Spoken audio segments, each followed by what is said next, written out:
ونشهد أن لا إله إلا الله وحده لا شريك له ونشهد أن سيدنا ونبينا وإمامنا ومولانا محمدا عبده ورسوله صلى الله تبارك وتعالى عليه وعلى آله وصحبه وبارك وسلم تسليما كثيرا كثيرا.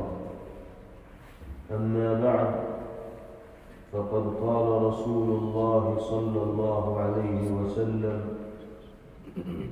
ثلاثة لا يكلمهم الله يوم القيامة ولا ينظر إليهم ولهم عذاب أليم. قالوا: من هم يا رسول الله؟ فقد خابوا وخسروا. قال صلى الله عليه وسلم: المنان والمنفق سلعته بالحلف الكاذب والمسبل إزاره، أو كما قال عليه الصلاة والسلام. محترم بزرگوں اور بھائیوں، ہم سب دنیا کی یہ زندگی اللہ رب العزت والجلال کے فضل و کرم اور عنایتوں کے نتیجے میں گزار پا رہے ہیں۔ ہر لمحہ باری تعالیٰ کی نظر کرم ہوتی ہے، نظر عنایت ہوتی ہے، فضل ہوتا ہے جو ہماری زندگی کی گاڑی چلتی ہے۔ ایک لمحے کے لیے بھی اگر اللہ پاک اپنی نظر کرم سے ہمیں اور آپ کو محروم کر دے تو ہمارے لیے زندگی کو منزل تک پہنچانا ممکن نہ ہوگا۔ اس لیے ہر انسان کو اور بالخصوص ہر ایمان والے کو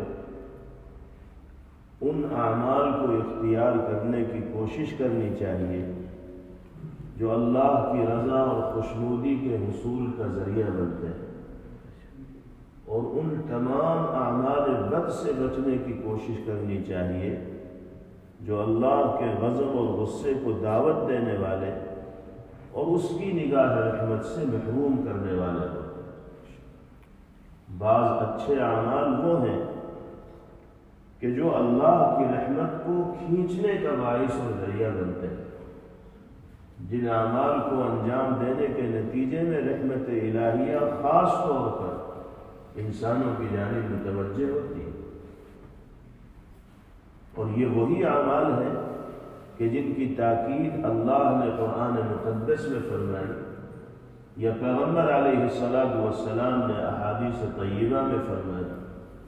ہمارے ذمے مومن و مسلمان ہونے کی حیثیت سے جو فرائض و واجبات ہیں، یہ پیغمبر علیہ السلام کا متبع اور آپ کے امتی ہونے کی حیثیت سے آپ کی اداؤں کو، آپ کے طریقوں کو اور آپ کے اخلاق و کردار کو، سنتوں کو اختیار کرنے کا جو معاملہ ہے، یہ وہ چیزیں ہیں جو انسان کو اللہ کی رحمت کا مستحق بناتی ہیں۔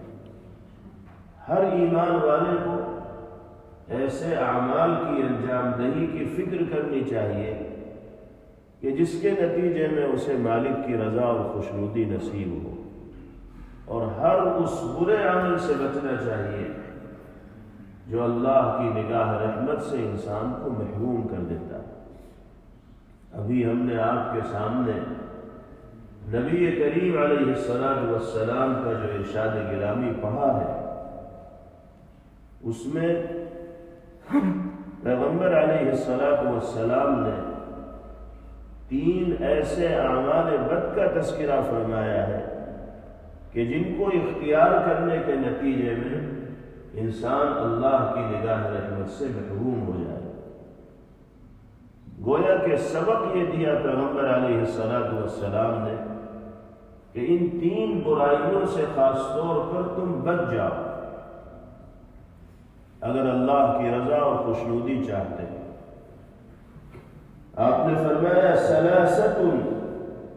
لا يكلمهم الله يوم القيامة ولا ينظر إليهم وَلَهُمْ عَذَابٌ أَلِيمٌ۔ 3 لوگ ایسے ہیں کہ جن سے اللہ رب العزت والجلال روز قیامت کلام بھی نہیں فرمائیں گے اور ان کی طرف نگاہ رحمت بھی نہیں فرمائیں گے، اور ان کے لیے دردناک عذاب کا فیصلہ ہوگا۔ کیسی محرومی کی بات ہوگی کہ انسان آخرت میں باری تعالیٰ کے ساتھ ہم کلام ہونے سے محروم ہو جائے اور اللہ کی نگاہ کرم اور نگاہ رحمت سے محروم ہو جائے۔ وہ 3 لوگ کون ہوں گے؟ صحابہ نے پوچھا من ہم یا رسول اللہ؟ فقد خابوا وخسروا۔ اے اللہ کے رسول بتائیے تو صحیح کہ یہ کون لوگ ہیں گے؟ یہ تو خائب و خاسر ہو گئے، ہر طرح کے نقصان میں مبتلا ہو گئے، نہ دنیا کے رہے اور نہ آخرت کے رہے۔ تو پیغمبر علیہ السلام نے پہلے نمبر پر ارشاد فرمایا المنان، وہ شخص جو آخرت میں اللہ کی نگاہ رحمت سے محروم ہوگا، کون ہوگا؟ جو احسان جتلانے والا ہے۔ اگر کبھی کسی موقع پر کسی ضرورت مند کا اس نے تعاون کر دیا، کسی پریشان حال کے کام آ گئے، کسی مصیبت زدہ کو مصیبت سے نکالنے کی کوشش کر لی، تو اپنے اس عمل کو 10 آدمیوں کے بیچ میں ذکر کرتا ہے اور اپنی واہ واہی لوٹنا چاہتا ہے، اور جس آدمی کے ساتھ نصرت کا، اعانت کا، مدد کا اور احسان کا معاملہ کرتا ہے، بات بات پر اس کو ٹوکتا ہے اور کہتا ہے کہ فلاں وقت تمہیں یاد نہیں میں نے کس طرح تمہارا ساتھ دیا تھا، کیسے تمہارے ساتھ احسان کا معاملہ کیا تھا۔ نبی کریم علیہ السلام فرماتے ہیں کہ احسان جتلانا اللہ کو اتنا ناپسند ہے کہ ایسا شخص روز محشر باری تعالیٰ کی نگاہ رحمت سے محروم ہو جائے۔ ہمیں اگر کسی ضرورت مند کی مدد کرنے کا موقع ملا ہے، کسی پریشان حال کو پریشانی سے نکالنے کا موقع ملا ہے، تو ہمیں اللہ کا شکر ادا کرنا چاہیے کہ اس نے خیر کا یہ کام انجام دینے کی توفیق ہمیں بخشی ہے۔ ہمیں اس خیر کے کام پر اجرت و معاوضہ انسانوں سے نہیں چاہیے، ہم تو اللہ کی رضا کے لیے پریشان حال کا ساتھ دے رہے ہیں، مصیبت زدہ کا ساتھ دے رہے ہیں۔ ہمیں سامنے والوں سے یا مخلوقات خدا سے کوئی اجر و بدلہ اور معاوضہ نہیں چاہیے۔ بدلہ دینے والی ذات تو اللہ کی ہے، ہمارے اس عمل پر اگر اللہ راضی ہو گئے تو اس سے بہترین بدلہ کوئی دوسرا نہیں ہو سکتا۔ نبی کریم علیہ السلام نے ارشاد فرمایا من نفس عن مؤمن كربة من كرب الدنيا نفس اللہ عنہ کربة من کرب یوم القیامہ، جو شخص مصیبت و پریشانی میں پھنسے کسی ایمان والے کو مصیبت و پریشانی سے نکالنے کی صرف کوشش کرے گا، نکالنا تو اس کے اختیار میں نہیں ہے، تو اللہ کے اختیار میں ہے، ہم اور آپ کوشش کر سکتے ہیں، جو صرف کوشش کرے گا پیغمبر علیہ السلام فرماتے ہیں کہ اللہ رب العزت والجلال اس کو قیامت کے دن کی مصیبت سے نجات عطا فرمائے۔ اس سے بڑا اجر و بدلہ اور کون سا چاہیے؟ اس لیے ہمیں ان مواقع کو تلاش کرنا چاہیے جہاں ہمیں ضرورت مندوں کی مدد کرنے کی توفیق میسر ہو جائے، پریشان حال لوگوں کی زندگیوں میں خوشی اور مسرت کے چراغ جلانے کا موقع مل جائے، اور اگر کسی کی ہم نے مدد کی ہے، کسی کے ساتھ اچھا کام کیا ہے، تو مدد کر کے بھول جائیں اور کبھی اس کا چرچا اپنی زبان سے نہ کرے۔ احسان جتلانا اللہ کو قطعاً ناپسند۔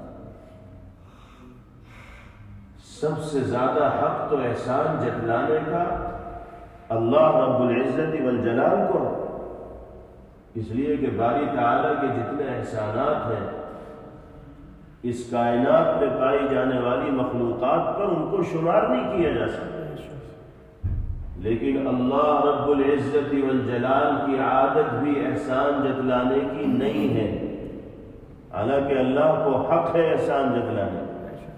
آپ قرآن کا مطالعہ کر لیجیے، آیات مبارکہ کو ٹٹول لیجیے، صرف ایک نعمت کو احسان جتلانے کے طور پر پیغمبر علیہ السلام کی بعثت کے حوالے سے اللہ نے ذکر فرمایا۔ قرآن میں فرمایا گیا لَقَدْ مَنَّ اللَّهُ عَلَى الْمُؤْمِنِينَ إِذْ بَعَثَ فِيهِمْ رَسُولًا مِّنْهُمْ يَتْلُو عَلَيْهِمْ آيَاتِهِ وَيُزَكِّيهِمْ وَيُعَلِّمُهُمُ الْكِتَابَ وَالْحِكْمَةَ۔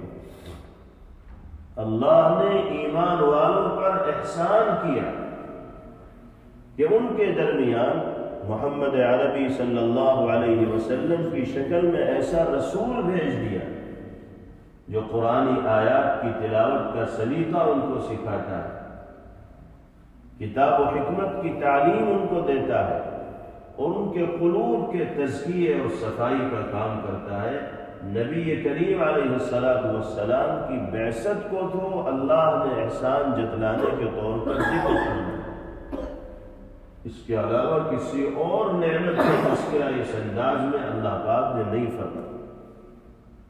تو جس ذات کو احسان جتلانے کا سب سے زیادہ حق حاصل ہے، وہی اگر احسان نہیں جتلا رہی ہے تو ہم نے اور آپ نے کسی کے ساتھ کتنا ہی بڑا کام کر لیا ہو، ہمیں احسان جتلانے کا حق نہیں۔ قرآن میں فرمایا گیا یا ایھا الذین آمنوا لا تبطلوا صدقاتکم بالمن والأذى، اے ایمان والو اپنے صدقات کے اجر کو ضائع مت کرو، احسان جتلا کر اور تکلیف دہ جملے بول۔ کسی کو دے رہے ہو خاموشی کے ساتھ دے دو، کوئی ایسا جملہ اپنی زبان سے مت نکالو کہ جس سے اس کی عزت نفس پر حملہ ہو۔ قول معروف ومغفرۃ خیر من صدقۃ یتبعها اذی۔ اللہ فرما رہے ہیں کہ اگر تمہارے پاس دینے کو کچھ نہیں ہے اور اگر تم دینے کے بعد تکلیف دہ جملے بولنے کے عادی ہو تو مت دو، کوئی بھلائی کا کلمہ اپنی زبان سے ادا کر دو مخاطب کے سامنے۔ دینے کی تمہیں ضرورت نہیں، کیونکہ تم دو گے تو احسان جتلاؤ گے۔ قول معروف بہتر ہے اس بات سے کہ کسی کو صدقہ دیا جائے، کسی کی امداد کی جائے اور اس کے بعد اسے تانے بھی دیے جائیں۔ اس سے اچھا تو یہ ہے کہ سیدھی سچی زبان اس کے ساتھ بول دو۔ اللہ تعالی ہم سب کو اپنا اور اپنے بندوں کے حقوق کی ادائیگی کا موقع نصیب فرمائے اور احسان جتلانے کی صفت سے باری تعالی ہم سب کی حفاظت فرمائے۔ دوسرے نمبر پر نبی کریم علیہ السلام نے ذکر فرمایا وَالْمُنْفِقُ سِلْعَتَهُ بِالْحَلِفِ الْكَاذِبِ، وہ آدمی جو روز محشر اللہ کی نگاہ رحمت سے محروم ہوگا، کون ہوگا؟ جو جھوٹی قسمیں کھا کر سامان بیچنے والا ہے، کاروباری ہے، تجارت پیشہ ہے، دکان پر بیٹھتا ہے، گاہک آتے ہیں، اپنی چرب زبانی سے گاہکوں کے دلوں کو موہ لیتا ہے اور نبی کی یعنی جو چیزیں وہ فروخت کر رہا ہے اس کی جھوٹی سچی تعریفیں کر کے گاہک کے سر مڑ دیتا ہے۔ بعض لوگ اس کام میں بڑے ماہر ہوتے ہیں، پیشہ ور ہوتے ہیں، گرے سے گری چیز ان سے بکوا لو، وہ ایسی تمہید باندھتے ہیں گاہک کے سامنے اور ایسی لچھے دار گفتگو کرتے ہیں کہ ہر آدمی متاثر ہوتا ہے اور سوچتا ہے کہ واقعی اس سے بڑھیا اور اس سے کم قیمت میں تو سامان کہیں ملے گا نہیں۔ بولنا شروع کرتے ہیں تو رکتے نہیں، بولتے بولتے تھکتے نہیں، اور اس طرح وہ سامان بیچ کر یہ سمجھتے ہیں کہ ہم نے بہت بڑا میدان مار لیا۔ ہو سکتا ہے کہ انسان اپنی چرب زبانی اور لچھے دار گفتگو کے نتیجے میں گاہکوں کو متاثر کر کے اپنی تجوری بھر لے، لیکن اس طرح حاصل شدہ مال میں برکت نہیں ہوگی۔ چند روزہ نفع انسان ضرور اٹھا سکتا ہے، لیکن انجام کے اعتبار سے اس میں انسان کے لیے خسارے کے سوا کچھ نہیں ہوگا۔ نبی کریم علیہ السلام نے ارشاد فرمایا، من غشنا فلیس منا، من غش فلیس منا۔ آپ نے فرمایا کہ جو شخص دھوکہ دے اس کا ہم سے کوئی لینا دینا نہیں ہے، ہمارا اور اس کا کوئی تعلق نہیں۔ یہ دھوکہ ہی تو ہے کہ سامان قیمت کے اعتبار سے کچھ ہے اور ہم اس کو قیمت کے اعتبار سے کچھ اور پیش کر رہے ہیں۔ حقیقت کے اعتبار سے سامان کچھ اور ہے اور ہم گاہک کے سامنے اس کی حقیقت کچھ اور بیان کر رہے ہیں۔ یہ دھوکہ ہے، فریب ہے۔ آپ نے فرمایا کہ جو اس طرح کی دھوکہ دھڑی کرے گا اس کا ہم سے کوئی لینا دینا اور رشتہ ناتا نہیں۔ جناب رسول اللہ صلی اللہ تعالی علیہ وسلم ایک مرتبہ تشریف لے جا رہے تھے، راستے کے کنارے آپ نے ایک صاحب کو دیکھا کہ گیہوں کا ڈھیر لگا ہوا ہے، وہ گیہوں فروخت کر رہے ہیں، بیچ رہے ہیں۔ نبی کریم علیہ السلام نے قریب جا کر ان کے گیہوں کے ڈھیر کو دیکھا، پھر آپ نے ہاتھ ڈالا تو محسوس ہوا کہ نیچے سے وہ گیلا ہے اور بھیگا ہوا۔ پیغمبر علیہ السلام نے فرمایا کہ یہ کیا کہ اوپر سے سوکھا سوکھا گیہوں ہے اور نیچے سے گیلا ہے۔ یہ بھی دھوکہ ہے کہ تم ظاہر یہ کر رہے ہو کہ گیہوں تمہارا اچھا ہے اور حقیقت میں اندر سے اس کے اندر خرابی پائی جا رہی ہے، گیلا ہے۔ اگر اس انداز میں تم نے بیچا تو یہ ظلم اور ناانصافی ہوگی اور اللہ کی بارگاہ میں جواب دینا مشکل ہو جائے گا۔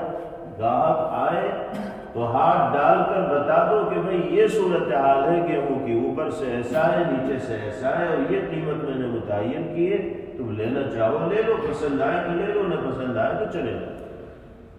اس طرح آپ نے فرمایا کہ صاف صاف گفتگو کر کے انسان کو معاملہ کرنا چاہیے اور کبھی اپنے مخاطب کو اندھیرے میں نہ رکھنا چاہیے۔ اللہ تعالی ہم سب کو امانت و دیانت کے ساتھ معاملہ کرنے کی اور زندگی گزارنے کی توفیق نصیب فرمائے۔ تیسری اور آخری چیز پیغمبر علیہ السلام نے ارشاد فرمائی کہ وہ لوگ جو اللہ کی نگاہ رحمت سے قیامت میں محروم ہوں گے، کون ہوں گے؟ المسبل ازارہ، وہ آدمی جو اپنے پائچے کو ٹخنوں سے نیچے لٹکائے رکھتا ہے۔ یہ گناہ تو اب اتنا عام ہو چکا ہے کہ اس گناہ کو گناہ نہیں سمجھا جاتا، اس عیب کو عیب نہیں تصور کیا جاتا۔ مغربی کلچر نے ایسا لباس ہمارے جسم کے اوپر چڑھا دیا ہے کہ جو روح شریعت کے اور مزاج نبوت کے خلاف ہے، اور دماغ میں یہ بات بٹھا دی گئی ہے کہ اسی لباس کو پہن کر دنیا میں ہم معزز دکھائی دیں۔ نبی کریم علیہ السلام کے لباس کو اور آپ نے جو انداز اختیار کیا ہے پہناوے کا، اس کو اختیار کرنا ہمیں معیوب محسوس ہوتا ہے، اور غیروں کے لباس کو پہننا ہم نے اپنے لیے باعث فخر تصور کر لیا۔ آج یہی صورتحال ہو گئی۔ ٹخنوں سے نیچے مرد کا اپنے پائچے کو لٹکانا کتنا بڑا گناہ ہے۔ ایک واقعے سے اس کا اندازہ لگایا جا سکتا ہے کہ کہ ایک صحابی مسجد نبوی میں تشریف لائے، نبی کریم علیہ السلام تشریف فرما تھے، انہوں نے آ کر 2 رکعت نماز پڑھی اور نماز سے فارغ ہو کر پیغمبر علیہ السلام کی خدمت میں حاضر ہوئے، سلام کیا، بیٹھنے لگے۔ حضور پاک علیہ السلام نے ان کے سلام کا جواب دیا اور فرمایا ارجع وتوضأ وصلی فإنک لم تصلی، فرمایا کہ واپس جائیے، وضو کیجیے، دوبارہ نماز پڑھیے، اس لیے کہ آپ نے نماز نہیں پڑھی۔ ان کو تعجب بھی ہوا کہ میرے سے تو بظاہر کوئی غلطی ہوئی نہیں، بہرحال حکم تھا نبی کریم علیہ السلام کا، اس لیے گئے، وضو بھی کیا، نماز کو دہرایا اور پھر پیغمبر علیہ السلام کی خدمت میں حاضر ہوئے۔ آپ نے اس مرتبہ بھی سلام کا جواب دے کے ان کو واپس کر دیا کہ جاؤ وضو کرو، دوبارہ نماز پڑھ کے آؤ۔ دیگر صحابہ بھی وہاں تشریف فرما تھے، ان کو بھی حیرانی ہوئی کہ کیا وجہ ہے کہ بار بار نبی کریم علیہ السلام ان کو واپس بھیج رہے ہیں۔ جب 3 مرتبہ یہی صورتحال پیش آئی تو ایک صحابی نے ہمت کر کے سوال کر ہی لیا نبی کریم علیہ السلام سے کہ یا رسول اللہ، کیا وجہ ہے کہ آپ ان کی نماز کو درست نہیں مان رہے اور بار بار ان کو اعادے کی تاکید فرما رہے؟ تو جواب سنیے نبی کریم علیہ السلام، فرمایا اما رأیت ان الرجل قد صلى مسبلا ازارہ وان اللہ لا يقبل صلاة رجل مسبل ازارہ، فرمایا تم دیکھتے نہیں ہو کہ تمہارا یہ بھائی پائچہ ٹخنوں سے نیچے کر کے نماز پڑھ رہا ہے اور اللہ ایسے آدمی کی نماز کو قبول نہیں فرماتے جس کا پائچہ ٹخنوں سے نیچے ہوتا ہے، اس لیے میں نے دہرانے کی ہدایت دی۔ مسئلہ یہ ہے کہ اگر ٹخنوں سے نیچے پائچہ کر کے کوئی نماز پڑھ لے گا تو نماز اس کی ہو جائے گی، لوٹانے کی ضرورت نہیں ہے۔ یہ الگ بات ہے کہ اس نے گناہ کا کام کیا کہ پائچے کو اپنے ٹخنے کو ڈھک رکھا ہے، نماز کے دوران ڈھکنا بھی گناہ ہے اور نماز کے باہر ڈھکنا بھی گناہ ہے، تو نماز ہو جائے گی۔ لیکن پھر بھی پیغمبر علیہ السلام نماز کو دہروا رہے، اور چلیے نماز کا دہروانا تو سمجھ میں آتا بھی ہے، وضو دوبارہ آپ کیوں کروا رہے؟ وضو ٹوٹنے کا تو کوئی مطلب ہے ہی نہیں، پائچہ ٹخنوں سے نیچے ہو اور پورا پیر چھپا ہوا ہو تو بھی وضو پر کوئی آنچ نہیں آئی، حدث تو ظاہر ہوا نہیں، وضو توڑنے والی کوئی چیز پیش نہیں آئی۔ حضرات محدثین نے اس نقطے پر بحث کی ہے، گفتگو کی ہے کہ پیغمبر علیہ السلام وضو کو دوبارہ کرنے کی ہدایت کو دے رہے، تو اس کی وجہ یہ بیان کی گئی کہ وضو ایک ایسی عبادت ہے جو کفارہ سیئات بنتی ہے۔ وضو کے بارے میں پیغمبر علیہ السلام نے فرمایا کہ انسان جب وضو کرتا ہے اور اپنا ہاتھ دھوتا ہے، چہرہ دھوتا ہے، تو وضو کا وہ پانی جو اس کے چہرے اور ہاتھ سے مس کر کے زمین پر گرتا ہے تو وہ اس کے چہرے کے اور ہاتھوں کے گناہوں کو لے کر گرتا ہے۔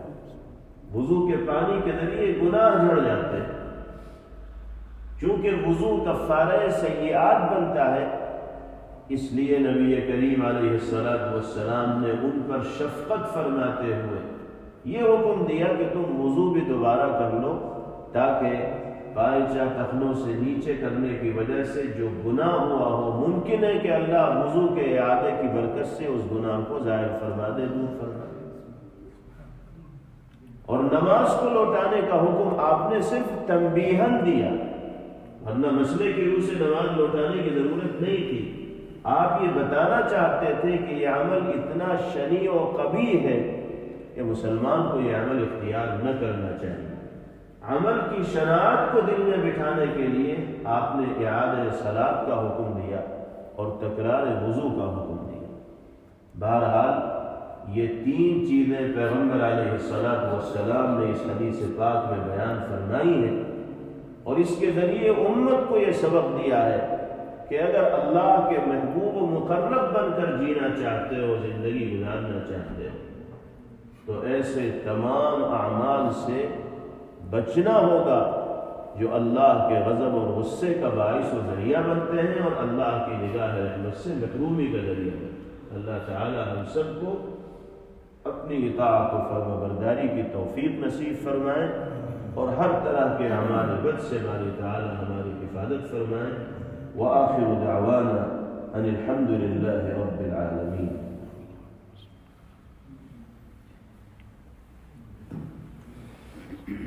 اللهم لك الحمد كله ولك الشكر كله، اللهم لا نحصي ثناء عليك أنت كما أثنيت على نفسك، اللهم صل وسلم وبارك على سيدنا ونبينا ومولانا محمد وعلى آله وصحبه كما تحب وترضى عدد ما تحب وترضى۔ یا اللہ محض اپنے لطف و کرم سے ہم سب کے گناہوں کو معاف فرما دے۔ اے اللہ ہم سب کو اپنی نگاہ کرم اور نگاہ رحمت کا مستحق بنا دیجیے۔ ہم بڑے گنہگار و خطا کار ہیں، سیاکار و بدعمل ہیں، اپنے گناہوں کا اقرار کرتے ہیں، آپ کے در پر معافی کے طالب بن کر حاضر ہیں۔ اے اللہ ہم سب کی جھولیوں کو اپنی رحمت سے بھر دیجیے اور ہمارے لیے عفو و درگزر کے فیصلے فرما دیجیے۔ اے اللہ اپنی معرفت کا نور ہمارے دلوں میں اتار دیجیے اور اپنے حبیب صلی اللہ علیہ وسلم کی سچی عقیدت و محبت سے ہمارے قلوب کو آباد و شاداب فرما دیجیے۔ سنتوں کی اتباع اور پیروی کی دولت سے ہمیں بہرور فرما دیجیے۔ اے اللہ ہر خیر سے ہم سب کو نواز دیجیے، ہر شر سے ہماری حفاظت فرما دیجیے۔ سارے عالم کے مسلمانوں کے لیے خیر کے فیصلے فرمائیے، بالخصوص فلسطین کے مظلوم مسلمانوں کی مدد و اعانت اور نصرت فرمائیے۔ اے اللہ ارض مقدس سرزمین انبیاء کے مسلمان اس وقت تاریخ کے جس نازک ترین دور سے گزر رہے ہیں اور کرب و بے چینی کے جس عالم سے دوچار ہیں، آپ سے بہتر ان کے احوال سے کوئی واقف و باخبر نہیں۔ اے اللہ ظالموں نے جبر و تشدد اور ظلم و بربریت میں کوئی کسر نہیں چھوڑی۔ روزانہ سینکڑوں نوجوان، بزرگ، خواتین، چھوٹے چھوٹے بچے جام شہادت نوش کر رہے ہیں۔ انبیاء کی وہ سرزمین اہل ایمان کے خون سے لال ہو چکی ہے۔ الہ العالمین دنیا کی طاقتیں ان سے منہ موڑے ہوئے ہیں اور دنیا کی طاقتیں ان کے خلاف ظلم و بربریت پر آمادہ ہیں۔ اے اللہ آپ کے سوا کوئی ناصر و حامی، معین و مددگار نہیں ہو سکتے۔ اے اللہ اہل فلسطین کے حال پر رحم فرمائے۔ اے اللہ ان کی حمایت اور نصرت کے فیصلے فرمائے۔ ظالموں کا سر ان کے مقابلے میں نیچا کر دیجیے۔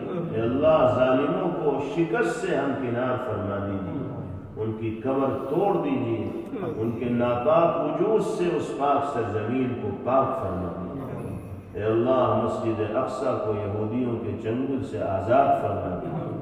اہل ایمان کو وہاں غلبہ اور تسلط نصیب فرما دیجیے۔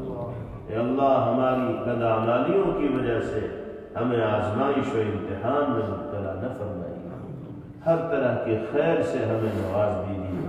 ہم میں اور ہمارے متعلقین و اہل خانہ میں جو بیمار ہوں سب کو مکمل شفا عطا فرمائیے، مرحومین کی مغفرت فرمائیے، ہمارے کاروبار میں ملازمت میں ذریعہ معاش میں برکت عطا فرمائیے، ہمارے اس کہنے سننے کو اپنی بارگاہ میں قبول فرمائیے۔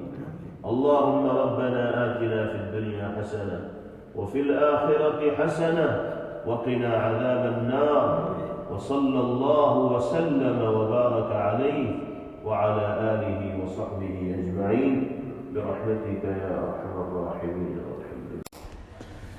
Thanks for watching. Don't forget to like, comment, share and subscribe to Al Wahid channel.